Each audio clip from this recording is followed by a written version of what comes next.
Good morning, everyone. Last class we have talked regarding the pranayama. We have seen the different types of 4 types of pranayama like Bahya, Abhyanta, Stambha, Vritti as well as the Kevala pranayama. Now this class will be learning the benefits of pranayama. If you practice, what are the benefits of that? Now Patanjali mentioned here, see the line, Tataha Shiyate Prakasha Avaranam. I repeat, Tataha Shiyate Prakasha Avaranam.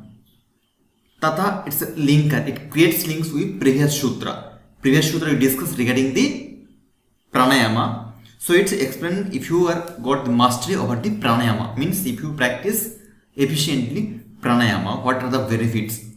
So if you without practicing pranayama, this benefit won't come. If you practice asana, it may not be possible. So if you practice pranayama, then only. What will happen here? Shiyate Prakasha Avarana. Avarana means Avarana stands for the covering. Okay. Covering means the blanket, kind of blanket. Blanket covers so many things. Here the covering of means what? The pranayama will do Shiyate. Shiyate means it will Shinam means decrease. Remember, decrease, not destroying, decreasing. Destroying means is called as Nashaha. Nasha means destroying. Okay, here Shiyate means decreasing. Like Mundaka Upanishad, it tells like Shiyante Sarva Shamchaya. The line is there. Vidyate Hridayanti Chiddante Sarva Sansaya Shiyate Jashakaramani Tasmin Dishte Varapare. In the Mundaka Upanishad. So here the Shiyate means decrease. So by the practice of pranayama, what will decrease? The avarana. Avarana means the covering. Covering of what?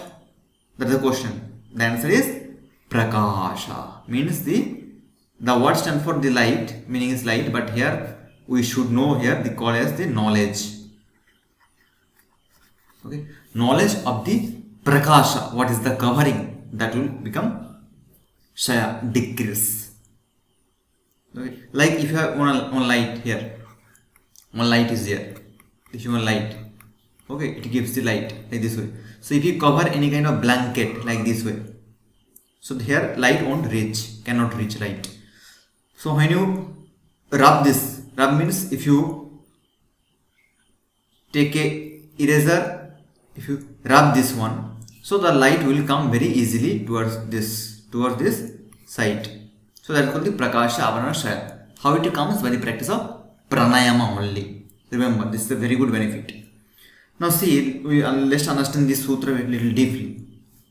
See, when a person practice pranayama, his chitta and the senses will become very controlled. Chitta will become controlled.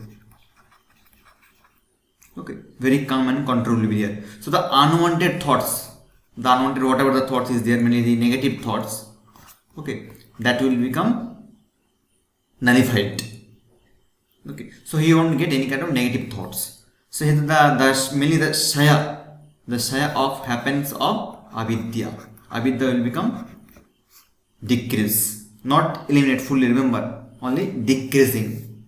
I think you know the avidya also by the practice of meditation only, dhyana. You can cut it that. So by the practice of all this avidya and all avidya, what will happen? By the practice of pranayama, you can decrease the avidya level, ignorance level, you can decrease. So avidya decrease means automatically the rajoguna and tamoguna, avidya is the cause for that will decrease. So the sattoguna will become more, sattoguna will be more. So sattoguna more means what will happen? So many good thoughts, positive thoughts, or the knowledge will be rising. Knowledge will be more in case of this by the practice of pranayama only. Remember, here the what do you call as the due to the sattva the samadhi will be possible in this state, that is called as the sampragyata.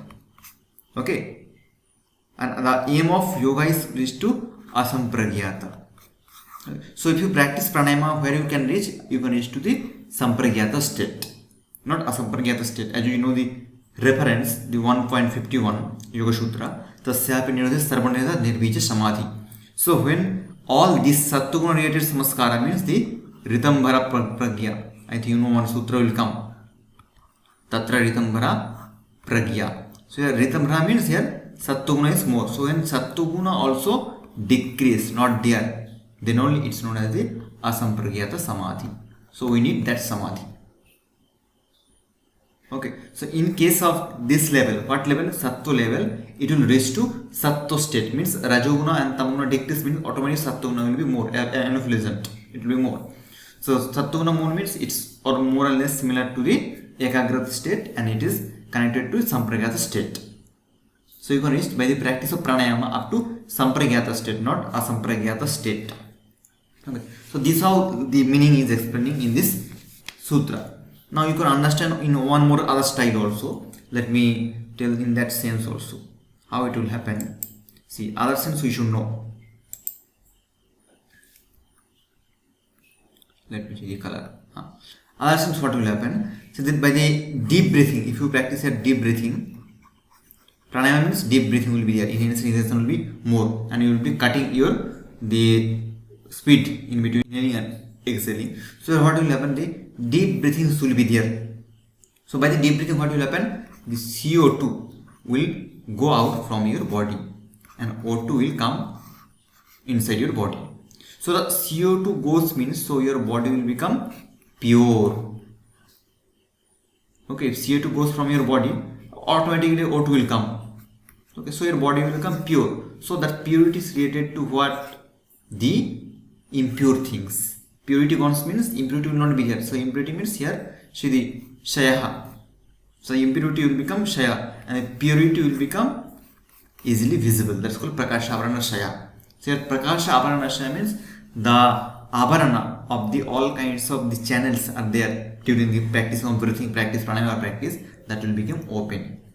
So that easily prana can flow everywhere. So here the CO2 you can think as the Rajas and Tamas, they will decrease, and the O2 stands for the Sattva, that will increase by the practice of pranayama. So this is how we need to understand the sutra meaning regarding this.